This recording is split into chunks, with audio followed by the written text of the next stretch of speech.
Ayy, Obias checking in here.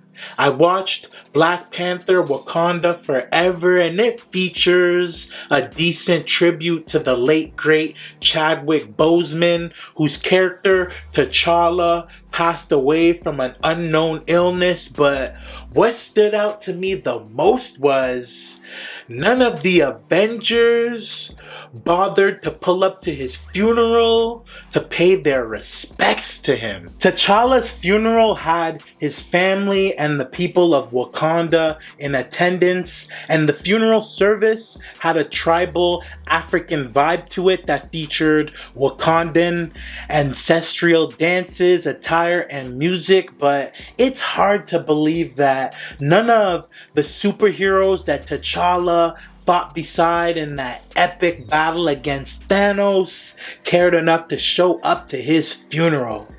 T'Challa even opened up the doors to his kingdom for the Avengers in Infinity War to hide Vision from Thanos, which led to a huge battle at Wakanda. So it's kind of disrespectful that none of the Avengers had a cameo in this joint at his funeral. Even the Avengers that don't seem to have anything popping off right now, like the Hulk, Hawkeye, and War Machine. Wakanda Forever doesn't clear the air on why none of the Avengers made an appearance at T'Challa's funeral, but it's possible that his family made the funeral a private event that was exclusive for family members and the people of Wakanda so that they could mourn in peace and to preserve their cultural ceremonial traditions. Also, having cameo appearances from other big name superheroes would have shifted the attention away from the funeral scene's attempts to honor Chadwick. The film's focus was also to introduce Shuri as the new Black Panther that's strong enough to defend Wakanda without the Avengers' help. Also, Wakanda has to keep its guard up from the constant danger they face from other nations that ambush their labs and attempt to destabilize their nation so that they can steal their vibranium.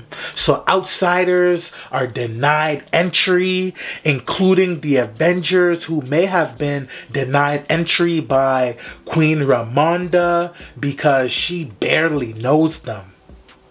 If there's no mention of T'Challa in future MCU films, then that means that the Avengers probably did blow off his funeral and were never really rocking with him. They just reached out to him for help. If that's the case, this shows why you have to live for your fam, cause they're the only ones that will mourn you when you're gone. This was a cool sequel, but the first half was more of a slow-paced drama that lacked the heavy emotion for Chadwick that was highlighted in the trailer. The film did feature some dope fight scenes and some cool futuristic tech though, but overall it's not as good as the original Black Panther film, but it's entertaining enough for me to run it 2.5 mics. Let me know what y'all thought about Black Panther Wakanda Forever in the comments below. If y'all enjoyed the video, make sure that you like and subscribe. I have movie related content dropping every week, so lock in with me by hitting that like and subscribe button, and I'm gonna get up with y'all in the next video, alright? Holla at me. I came from uptown, way uptown. I came from uptown, way uptown. I came from uptown, way